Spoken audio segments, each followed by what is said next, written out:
I spent 56 years searching for my mother, only for her to look me in the eye and swear I do not exist. Is blood thicker than secrets? I grew up feeling like a puzzle piece forced into the wrong box. In my adoptive home, I loved my parents, but I never quite fit. I did not have their nose, their laugh, or their quiet way of moving through a room. I spent decades wondering who made me. When I turned 50, I finally sent away for a DNA kit. I remember sitting at my kitchen table, spitting into the tube, feeling a mix of hope and terror. A few weeks later, a match appeared. Her name was Nicole. She was my first cousin on my maternal side. We started emailing immediately. She sent photos of her family, and I froze. Her daughter looked exactly like my own daughter. Same eyes, same smile, same tilt of the head. It was the first time I saw myself reflected in another human being. My shoulders dropped 3 inches. I thought I was finally going home. I asked Nicole for her mother's name. She gave it to me. Peggy, my biological mother. I found her address. I wrote a letter. I told her I was not looking for money or disruption. I just wanted to know my medical history.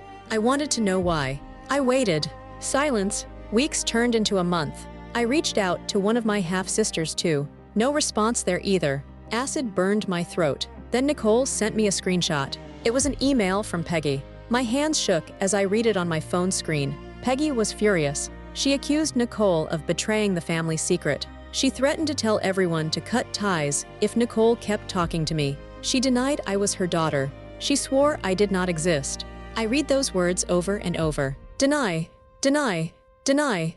Nicole stopped replying to me. The connection I had cherished was severed in an instant. I was alone again. I cried for days. My husband held me while I sobbed into the pillows. He asked me why she would do this. I could not answer him. I hired a genealogist to dig deeper. We found Peggy's social media. I looked at her photos. I saw my own face staring back at me from a woman 72 years old. The resemblance was undeniable. My daughter pointed at the screen and said she saw me in the pictures. It was a visual confirmation of a biological truth Peggy refused to speak. Peggy had told her family she ran away in the 1960s. She never told her husband. She never told her other daughters, Carrie and Carmela. I was a ghost she buried to protect her image. To acknowledge me would be to unravel her entire life story.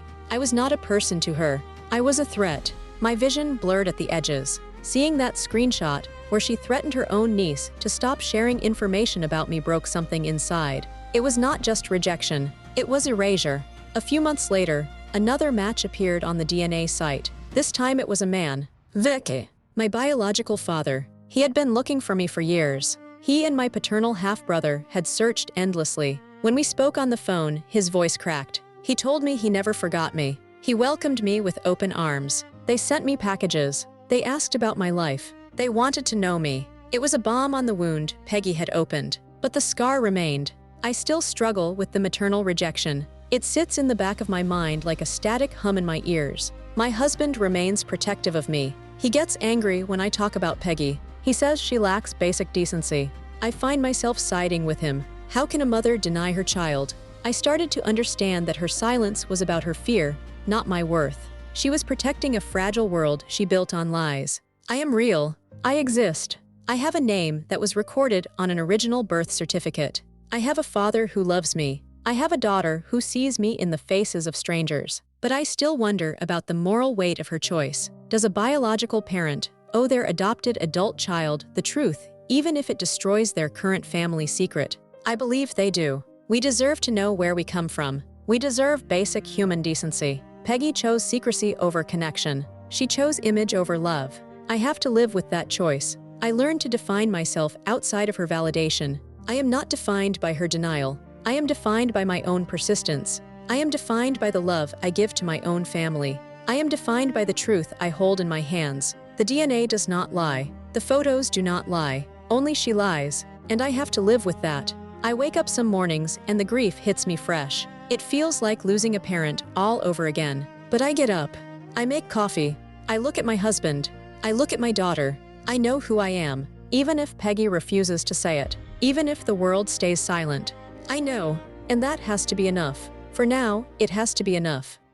Hello, I'm Dr. Julian Reed. What we observe here is a textbook case of shame-driven relational erasure. The mother in question has constructed a life predicated on the deliberate suppression of a foundational truth. When confronted with the living consequence of her adolescent decision, she did not respond with curiosity, remorse, or even neutral caution. She responded with hostility, denial, and an active campaign to sever emerging connections. This is not merely self-protection.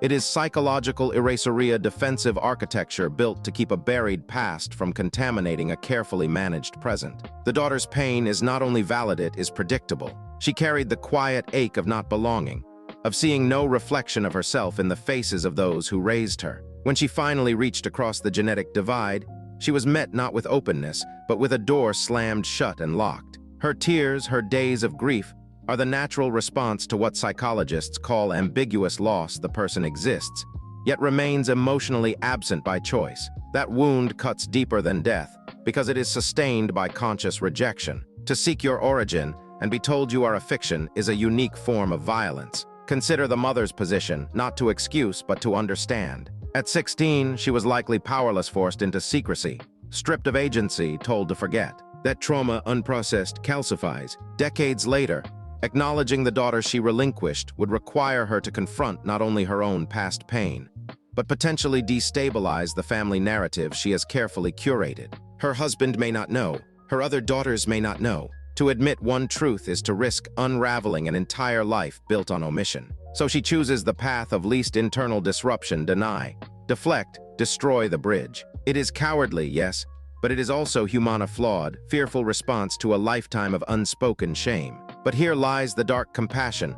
I offer both women are victims of the same original sin, the societal machinery that treated young mothers and their children as problems to be managed, not people to be honored. The mother's rejection is not a verdict on the daughter's worth. It is a testament to the mother's unhealed wound. The daughter's persistence is not neediness, it is the courageous act of claiming a self that was once erased. Yet validation does not require acceptance. The daughter is right to feel betrayed. She is right to question whether basic human decency obligates a biological parent to acknowledge an adult child who seeks only connection. History answers. And this is where I leave you with a question that has no clean answer. When a parent's silence is rooted in shame, and a child's search is rooted in love, who bears the moral burden of breaking the cycle? Is acknowledgement a debt owed, or a gift that can only be given freely? I'm Dr. Julian Reed.